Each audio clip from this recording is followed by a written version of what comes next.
गर्मी की शुरुआत होते ही गुलाब के पौधे बहुत ही तेज़ी से सूखने लगते हैं। उसकी जितनी भी पत्तियां होती है एकदम झुलस जाती है और कलियां सूख कर गिरने लगती है। तो गुलाब का पौधा गर्मी में डोरमेंसी में चला जाता है, लेकिन हम उसको कुछ तरीकों को अपनाकर उसको एक्टिव रख सकते हैं और गर्मी में भी उसकी अच्छी ग्रोथ को कर सकते हैं। तो यहाँ पे देखिए बहुत सारे ऐसे गुलाब के पौधे हैं जो कि गर्मी में भी फ्लावरिंग करते रहता है। यह मेरा ग्रो बैग में लगा हुआ है और इसका ग्रो बैग पूरी तरह से ख़राब हो चुका है, फिर भी मैंने इसको दूसरे गमले में रिपोर्ट नहीं किया है, क्योंकि गर्मियों में रिपोर्ट करने से पौधा सर्वाइव नहीं कर पाता है। तो यहाँ पे देखिए छोटे से गमले में भी बहुत ही अच्छी मात्रा में फ्लावरिंग हो रखी है। तो गर्मी में भी फ्लावरिंग होती है।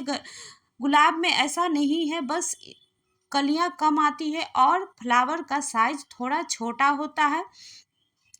और हम जब इसको बहुत ही अच्छी मात्रा में कोई खाद देंगे गर्मी में ठंडी, तो पौधे की भी ग्रोथ बहुत ही अच्छी होगी और पौधा भी हेल्दी रहेगा।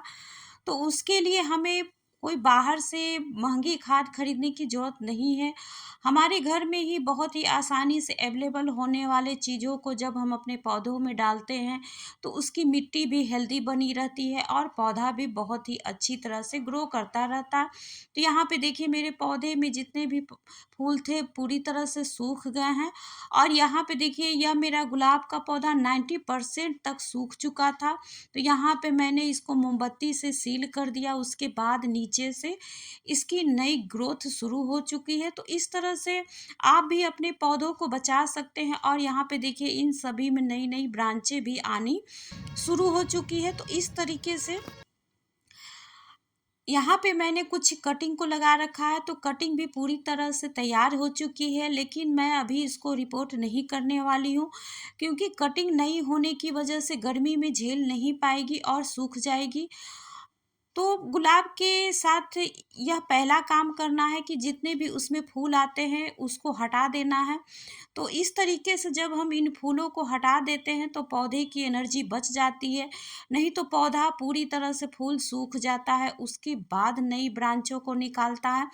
तो इस यह ज़रूर काम करें अपने पौधों के साथ और गुलाब के पौधों को थोड़ा एक्टिव बनाए रखने के लिए महीने में एक बार एकदम हल्की सी इसकी मिट्टी की गुड़ाई कर दें। तो यहाँ पे देखिए मैंने हल्की सी गुड़ाई कर दी और मेरा यह कटिंग लगा हुआ है, एकदम पतली सी ब्रांच है, देसी गुलाब का है। तो इसको मैंने अभी नीचे के फ्लोर में रखा हुआ है और यहाँ पे देखिए इसकी मिट्टी बहुत ही पोरस बनी हुई है। तो गर्मी की वजह से देखिए इसकी पत्तियां भी झुलस गई है। तो इसको जब भी इस तरह की पत्तियां झुलस जाए तो उसको हाथों से ज़रूर हटा दें। तो इस तरह से पौधे बहुत ही हेल्दी बना रहता है, नहीं तो धीरे धीरे कर कर ऊपर की भी पत्तियां सूखने लगती है। तो बहुत ही आसानी से बनने वाला लिक्विड फर्टिलाइज़र मैं अपने गुलाब के पौधे में डालने वाली हूँ, जिससे कि बहुत ही अच्छी तरह से गर्मी में इसकी ग्रोथ होते रहेगी। तो यहाँ पे देखिए एलोवेरा है और एलोवेरा में बहुत ही अच्छी मात्रा में एंटी फंगल और एंटीवायरल गुण होते हैं, जो कि पौधे के बहुत सारे रोगों से बचाते हैं। इसके उपयोग करने से फूलों की भी वृद्धि होती है और पत्तियां भी चमकदार बनी रहती है। तो हमारे घर में ही एलोवेरा बहुत ही आसानी से हमें मिल जाते हैं और 2 से 3 पत्तियां एक पौधे के लिए काफ़ी होते हैं। तो यहाँ पे देखिए मैंने थोड़े से हल्दी पाउडर को लिया और हल्दी पाउडर में एंटीसेप्टिक और एंटीऑक्सीडेंट का गुण होता है, जो कि पौधे को हेल्दी बनाए रखने में बहुत ही मदद करता है। और तीसरा मैंने यहाँ पे एप्सम सॉल्ट लिया है।